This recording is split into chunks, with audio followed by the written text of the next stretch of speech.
Hi team. I've been getting heaps of questions on the difference between strategy and OKRs, and in fact, what even the heck is strategy? And I want to try and set the record straight. I'm going to do that with you today, and I also want you to stick around to the end where I'm going to share some really powerful resources that you can use to get crystal clear on your strategy and make your OKR setting so much easier. The biggest challenge I see coming with OKRs and an unclear strategy is that the OKRs, either they're really hard to define, that it's really difficult to know what are we trying to achieve. It's also very time consuming. It means that we've got to invest a lot of time to work out, well, actually, what are we doing? So it's difficult, it takes a lot of time. But also when we do get them defined, you tend to be zigzagging. Every quarter, it's like, oh, hang on, what do we need to do now? And you're jumping between different directions and it drives the teams wild. So let's stop that from happening. Let's make our OKR setting heaps easier and let's get crystal clear on our strategy. First, what is strategy? I get this question all the time. And again, some people say, oh, it's your goals, or it's going to be some sort of fluffy statement like, be the number one in market. Unfortunately, it's not that.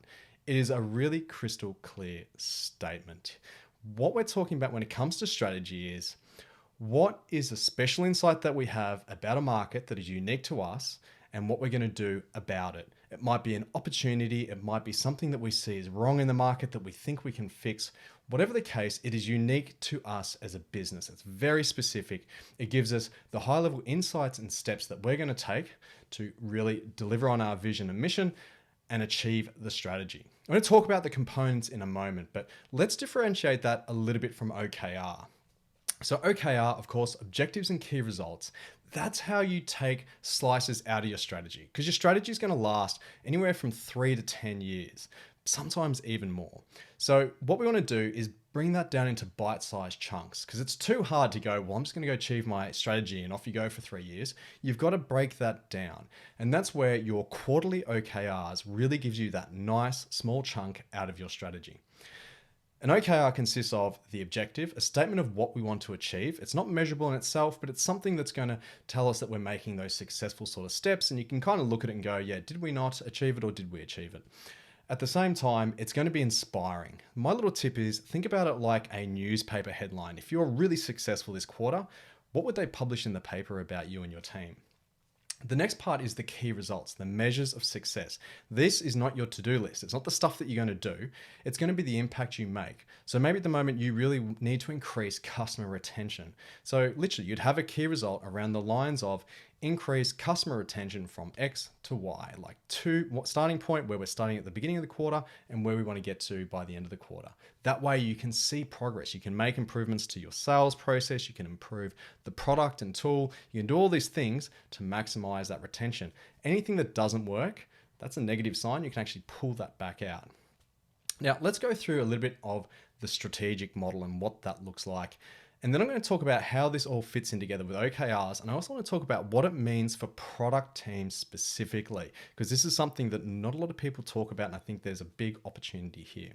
So let's get into the strategy. I'm going to whip through this quite quickly, but really for you, I'd say don't overcomplicate this. Keep it simple as possible. Here it is. All of these elements make up the strategy. Now, what we can talk about really as being the core of it, or the kernel, is the aspiration, or your winning aspiration, a vivid description of what you want to achieve. You start with the customer, the market you're working in, what success looks like, and ideally you can pair that with a success metric or set of success metrics as well that are going to talk about here's what we're trying to achieve and here's how we're going to measure success. Getting that statement, you need to actually fill all the other parts below this out to get into a clear sort of state for what that is. So what I'd suggest is sit down with your team and go through something like this. We need to know what's the aspiration, what's the playing field, what problems are we solving, and how are we actually going to get there? Let's start from playing field now. So this is the market and the people that we're going to be solving the problems for, or we're going to be helping along the way. We're going to talk about the customer and be clear on who the customer is, because a lot of people have two customers. If we think about Microsoft, if they're selling their Office 365 package, there's the customer. It might be the executive or the procurement team that's actually purchasing it. But then there's the users, everyone in the business that's going to be using the product. They're not buying it. They're just going to be using it when it lands on their desk. So you've got to be clear on who is your customer, who's paying for your product, and who's your users and the people who are going to be benefiting from your product. Think about your geography. And this is where, honestly, when you're starting out, you want to be focused as possible as a team. So if you're a SaaS business and you're in your first sort of startup stage, work out what market are you going to try and go big in. Focus in on that. Focus in on the customer. Who is the persona, the type of customer that is your ideal purchaser? For us, it's SaaS business owners. Then there's the product, and it's going to talk about, for this customer, what sort of needs do they have? What is special about them? So we might have a clothing business. We want to manufacture pajamas. Okay, if our customer is the child, let's say we're going to focus on kids' pajamas, then the product range is going to be pajama offerings and also using soft fabrics and those sort of things. Maybe when you're old like me, you can basically have clothing or pajamas that feel like sandpaper. I don't know. But ultimately, I'm clearly not in the textile industry, am I? But ultimately, you're going to focus in on what are those core elements of the product, where is the customer focusing in those domains. This is when we get to the problem space. First one is jobs to be done. That's a whole framework in itself. I would say if that's new to you, go and read up on it, particularly if you're a product or SaaS business, because there is so much good stuff behind that. It's really, what are the things that the customer wants to get done? What jobs will they or should they be hiring your product to help them achieve? If that sounds a little bit tricky, simplify it to, what problems do they have? What problems do the customers have today that you think you can solve for them? Capability talks about what things do we need as a business. Maybe today we're really slow at onboarding customers. Maybe it's a really complicated process. We need to improve that as a capability. Ultimately, that does fall into a little bit of the customer problem space if it is a slow process for them, but also as a business, maybe that's a capability that we need to build, particularly if it's something around certification, those sort of things, where there is a complex set of activities around it, but we need to build a better way to manage that internally. Then there is industry, and this is something where you look at someone like Elon Musk is a master at this. So what he does is he finds opportunities in industries and vertically structures his businesses. What I mean by that is, rather than having one group who does the hardware for a product, another group does the software, his businesses like Tesla, what he likes to do is build in everything where it's manufactured by the one organization. So he tries to source a lot of his materials. He doesn't do mining as far as I'm aware, but he sources the raw materials. He manufactures the parts. He tries to limit how many other partners that he goes out for parts. He builds his own software. He doesn't have partners who build the software for the car. He does his own manufacturing and assembly. He also does his own selling of the cars. So the way the business works is they've got an online store where you can go and order a Tesla. You can go see Tesla dealers, but they're owned by Tesla. They're not some other party where it's a third-party seller. What this means is that they can keep their margins razor thin. They also have control over their supply chain, and so they're not going to get caught up if someone wants to raise prices on them. Then we get down to the action plan. So we know who our customer is, we know where they are, we know what sort of things they're after. We know the problems that they've got, and we know the problems that we've got and that we need to fix to be operating more effectively and delivering. And we also know what's working or not working in our industry and how we're going to structure ourselves. We now need to have an action plan. I like to have two components to this. Number one is the principles, general guidelines that we're going to follow as an organization to achieve the outcome. So what this might be is about customer satisfaction at all costs. There's a lot of businesses out there that follow this sort of approach. Nordstrom is an example of this. They have very easy returns. Amazon's another one. What they want to do is satisfy the customer. So anything that you're doing from a strategy perspective, you're going to make sure that you're going to deliver on that and make it as easy as possible. But for you, again, for this particular strategy over this time period, there might be specific things that you need to do and guidelines you need to follow that's going to help set the team up for success. It might also talk about what we're not doing, and this is an important part of strategy. Maybe one of those principles is going to say, we're not going to go into, let's stick with the children's clothing market, we're not going to go into costumes or something like that, because for whatever reason you've decided that's not a good idea. That might be a guiding principle. Again, this is where you got to be very clear at a high level what you want to do, what you don't want to do. Imagine if you could just sort of have all of the team members doing exactly as you'd sort of do yourself if you were executing the strategy. You might want them in there as principles. Don't make it too exhaustive, but just the key things. The activities are the projects, the initiatives, the products, the sort of investments, whatever it might be, the stuff you're going to do to help achieve that strategy. It's going to be big picture statements. It's not a laundry list. It's not small features. It's not user stories.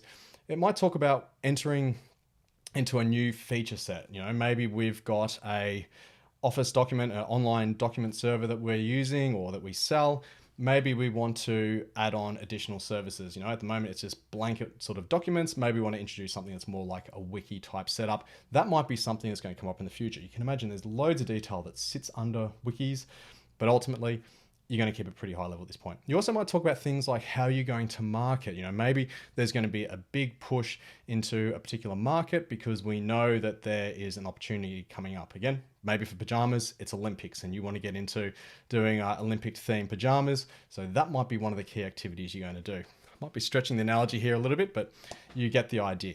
Collectively filling these out, if you can answer all of these, even just with a simple statement, that will help you write your winning aspiration, your vivid description, and you can think about what are those success measures going to be. Is it something around retention? Is it something around market share? Is it something about revenue? All those sort of figures you got to be very careful about. Again, setting just revenue figures, that can be pretty dangerous, if all you're focused on revenue is. But ultimately, work out what's right for you. So, we've talked about strategy, but where does OKR fit into this? I'm going to take you on a little bit of a journey now. And ultimately, what we're going to be saying here is there's a range of steps. And I want to give you the core elements of what we're talking about today. I'm not going to talk about vision, mission, and big, hairy, audacious goals or BHAGs. Those sort of things are due for another topic and I think another video. If we talk about the strategy first, we've talked about all those winning elements. Those sort of things will help you frame up exactly what we need to be focusing on and what we need to be doing as a team to be successful.